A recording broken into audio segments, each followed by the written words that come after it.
all the nurses and stuff. A killer motherfuckers in the rain. I use the blade, I go insane, so fuck the pain. On average game, we rep the name. Thinking I can, but I don't give a fuck. Blood on my hands and I've got. Hey guys, it's your boy Uthakra here. Today we're counting down the top 10 cars that need to be added to Need for Speed Payback. No guys, in all seriousness, please do go check out his channel because he's the one that came up with this whole thing back in the Horizon 3 days. Anyways, let's get right into the video. So as some of you guys may know, both Toyota and Ferrari are not in Need for Speed Payback for a couple of reasons. Toyota, you know, they just don't like public relation and think that putting their cars in video games aren't important. So that's why Forza, Need for Speed, none of those games have Toyota. Second of all, Ferrari is not Need for Speed Payback because they don't like customization, as you can tell from Need for Speed 2015. So, those two car manufacturers will not be on this list because, well, it's really unrealistic that they're going to be added in the game. So, you know, I'm sorry, buddy, but the 488 with its V10 or whatever, you know, that's not in, and that's a meme, I'm sorry. So we will be starting this list off with quite possibly one of the most highly requested cars for Need for Speed Payback. That is the Mazda RX7. Now the FC was produced from 1995 to 1992. As far as I'm aware, all models of the FC do come with the 13B 2-rotor, the highest trim level being the Turbo 13B. The RX7 is my personal favorite generation of RX7.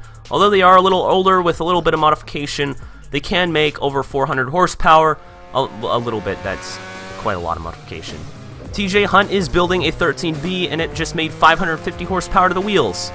Although that's not in an FC, it's still the same motor, so they're quite capable of making power somewhat reliably. And you know, Mad Mike has 1200 horsepower rotary, so stop saying that rotaries aren't reliable. FC for life, bro. Next on the list, we have a car that doesn't come to the United States, but I'd love for it to come to the United States. This is the C7 RS6 Avant Quattro Sport Plus. This particular generation of RS6 is powered by a 4-liter V8 by Turbo. These cars are quite easily modifiable and make insane horsepower sound absolutely amazing.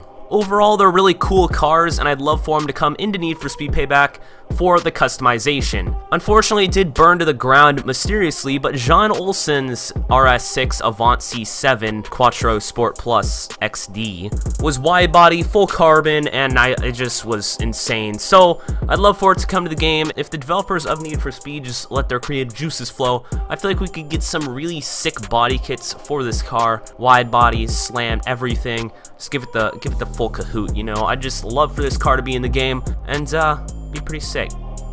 Next on the list, we have another very highly requested car. This is the R33 Skyline GTR. This is debatably my favorite generation of GTR, my first/second other being the Hokosuka, which we already do have in the game, so thank you, Ghost Games, I appreciate that. The R33 is powered by a 2.6-liter inline-6 twin turbo, codenamed the RB26 DETT. Once again, this car is nowhere near as popular as the R34 GTR, but it's still an incredibly popular car. Pretty much every GTR fan wants to see this car in the game, as we already do have the Hokosuka, the R32, the R34, and the R35. So another reason why we need this car in the game is because it's in Forza. Why is that a bad thing, you ask? Well, because in Forza, the only modifications you can do are lower it a teeny little bit and throw on Forza Aero. So that's pretty weak. We need true GTR spirit of customization, you know, wide bodies, big wangs,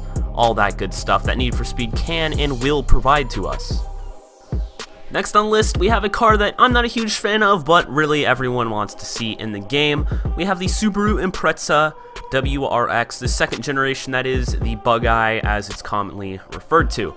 So this car is very popular. It's one of the most popular models of the WRX. As we currently only have one generation of WRX in Need for Speed, I feel like this car would be highly appreciated. In real life, these cars can really do pretty much anything. You see some for time attacks, some for autocross, drifting. No, you don't really see drifting, but you get my point. You know, rally racing, pretty much everything. These cars cover the entire spectrum of motorsport, and I think that's great. It's very cool. They're highly modifiable, and they look kind of interesting. So it would be great if we could see them in Need for Speed Payback in a future DLC. Next, we do have the Nissan Silvia S14 240SX. Jeez, it's a mouthful. In game, we currently do have the S13 and the S15, but we are missing the quite popular S14. The S14 is currently my favorite generation of the Silvia. They look absolutely amazing, and I'd love to see the Rocket Bunny CUDA kit. Like, if we get this car, we need the CUDA kit. Okay, I have a picture of it on my wall. Like, we need that kit. Can we get that kit, Ghost? I'd appreciate it. This car does come with 3 different variations of motor: the NA inline 4 SR20, the Turbo SR20, and the KA24. This car has so many different modifications you can do exterior-wise. You know, it's a very popular drift car. Because this car is so popular, it would just be great to see in Need for Speed Payback. Similarly to the R33 GTR, this car is in Forza Motorsport 7, and they actually did do a pretty good job at the visual customization. You do have the CUDA kit, and you do have several other body kits, but it really doesn't encapsulate the spirit of the S14. You know, it's not really the same in Forza, so I'd really appreciate it if Need for Speed could just send it. Send it, it's a drifting joke. No, okay, we need body modifications on the Silvia, though. Come on. Next on the list is a Mitsubishi. Now, we do only have one Mitsubishi in the game, which is the Evo 9? I'd have to look at it. I don't remember. There's an Evo in the game, though. I think we do really need the Mitsubishi Eclipse. The Mitsubishi Eclipse was featured in Fast and Furious, and it's actually quite a modifiable car. Comes stock with a 2-liter, 210 horsepower 4G63 inline 4 turbo. This motor is actually featured in the Eclipses as well, all the way up until the Evo 10, and it can be modified out of the wazoo. I mean, yeah, they'll blow up every once in a while, but they make crazy horsepower, sound absolutely amazing. The Mitsubishi Eclipse does have quite a bit of body modification. I think Ghost Game should add the 95 Mitsubishi Eclipse with the 4G63T. Continuing this list with yet another front-wheel drive car, being the 6th generation Ford Fiesta ST. Now, there are several different variations of the Fiesta, but I think we should get the 2-door ST. Believe it or not, the Fiesta is quite a popular tuner car in the budget side of things. If you're not going to get a Honda to modify, you're going to get a Fiesta to modify. That's just kind of how it goes. Ken Block also has a super sick wide-body Fiesta, and I think it would be absolutely amazing if we could have similar mods to his Fiesta. The car does come with many different variations of motor, from 1-liter turbos to EcoBoost to diesels and all sorts of different things, but I think we should get the 1.6-liter turbo EcoBoost Plus XD. Once again, I think Need for Speed could just let their minds flow free, create crazy body kits for this car, and make it pretty cool. Now, it wouldn't be the fastest thing on the planet. Obviously, it's not going to be a 399 car, but if we could upgrade it to 299 and get her a little bit of power, I think it would be quite a fun car to rip around and have some fun and online with. So if I'm completely honest, I've been looking through the forums to find most of these cars, but this next one I didn't find on the forums. In fact, I really personally want it in the game. This is the Alfa Romeo 4C. Now, why the 4C, you ask? Well, I just love the 4C. It's great. That's it in the game. The 4C is kind of in between sports and supercar. Looks like a supercar, performs like a sports car kind of thing. As the name 4C implies, it is a 4-cylinder.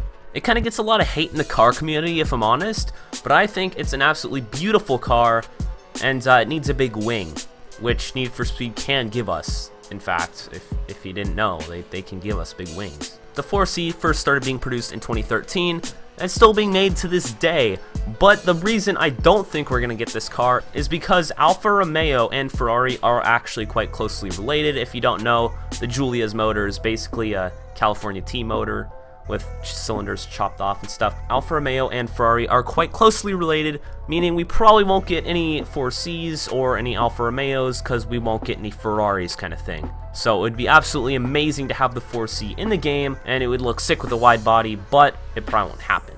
So unfortunately, that's going to wrap up this video's list, but if you have anything that I didn't mention that isn't a Ferrari or a Toyota, be sure to leave it in the comment section below. I might make a follow-up video. If you want to see that, let me know as well. Leave a like, subscribe if you're new, all that good stuff. Also, once again, this video was inspired by Mr. Youthakra himself, so check him out. There will be a link to him in the description below. So guys, if you could, click on one of those 2 videos or the playlist to continue with Need for Speed content. I appreciate it so very much. Click the cards, do all that stuff. You know, you hear all this from literally every YouTuber. But anyways, guys, have a wonderful day. Peace out. See you in the next one. Bye. Sometimes I think